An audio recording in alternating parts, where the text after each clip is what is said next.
Today we're going to meet Kat. Hi, class. This is Miss Gabby. I'm so excited to see you all again today. I have brought another one of my friends to visit us. We have already met my friend Bug and my friend Cloud and my Kimochi feelings, but today we're going to meet another friend. This is my friend Kat. Hi guys, how are you? I have big plans for today. Kat has a lot of plans for every day, and we're going to learn a little bit more about Kat, and we're also going to read a story about Kat called Kat's Not So Perfect Sandcastle.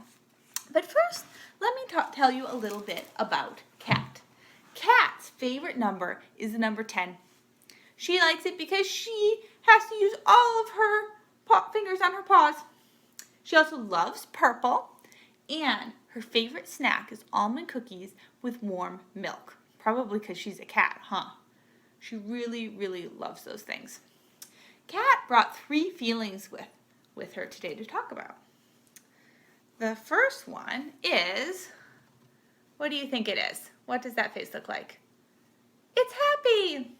Kat is really happy because Kat really likes to be a leader. She is really, really good at telling people what to do, at being in charge, and she has a lot of ideas about what should happen and how things should happen.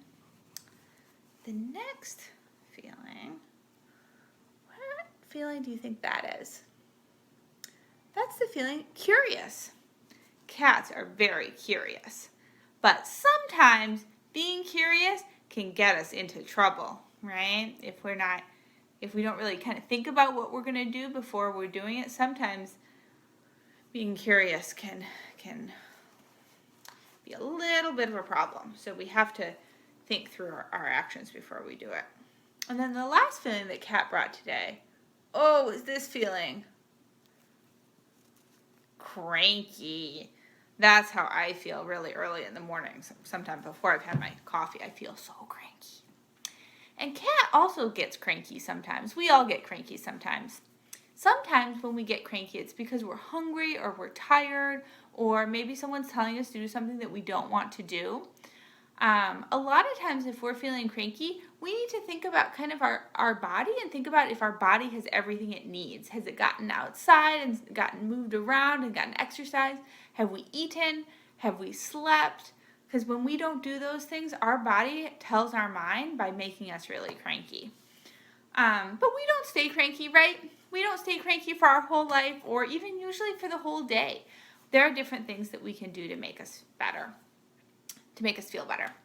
Kat has a lot of passion. So if you know a cat in your life, when they want to do something, they want to do it right now. Right, Kat? Yes.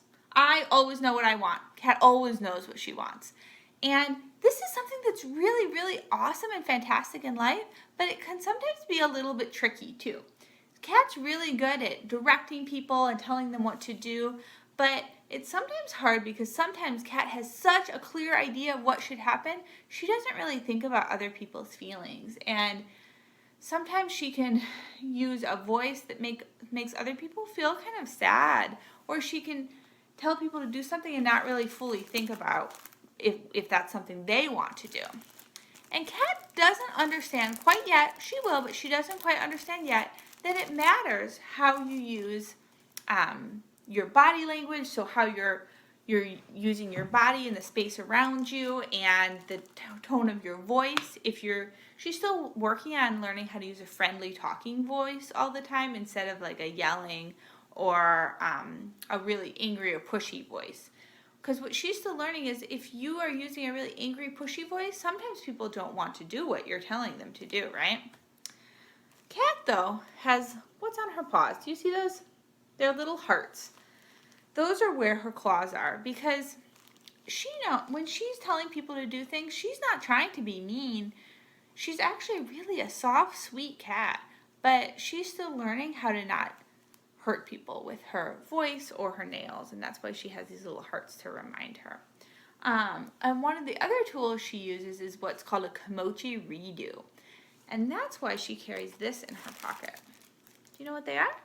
They're little Band-Aids, and she carries them around to remind her that if she hurt someone with the tone of her voice or with telling them what to do when they didn't want to be told what to do, she carries these around to remind her that she can always try again. She can do a redo, to say sorry or to see what other ways can fix the problem. And then to help the person feel better, because she doesn't want to hurt people's feelings. Now, we're going to read a story about Kat in a minute, and you're going to learn some more about Kat. But I want you to think, if you know anyone who's like Kat in your life, is it one of your teachers? Is it a friend? Is it one of your parents? Do you think you're kind of like Kat? Do you really like to be in charge? And do you have a really clear idea of kind of what should be happening all the time? Send me a message on Class Dojo and let me know if you know anyone who's like Kat. Kat's not so perfect sandcastle.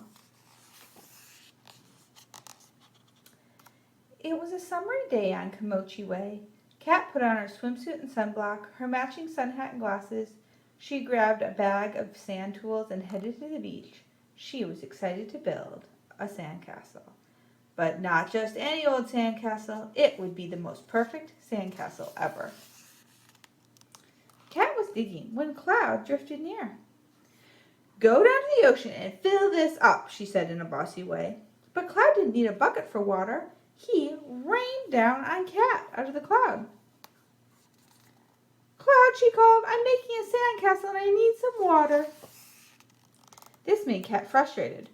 "No, Cloud, that's too much," she cried. "I'm sorry," said Cloud. "I can fix it." "Never mind," said Kat, and she mixed the sand until it was perfect. Not too dry, not too wet. Soon Bug inched up to Kat's castle. "Bug, you must burrow a tunnel for me," Kat ordered. "But I can't. I don't think that's a good idea," Bug warned. But before he could explain, Kat dumped the not too dry, not too wet sand on top of him, and she patted it down until it was perfectly smooth. Then Kat carved a perfect staircase. She constructed perfect towers.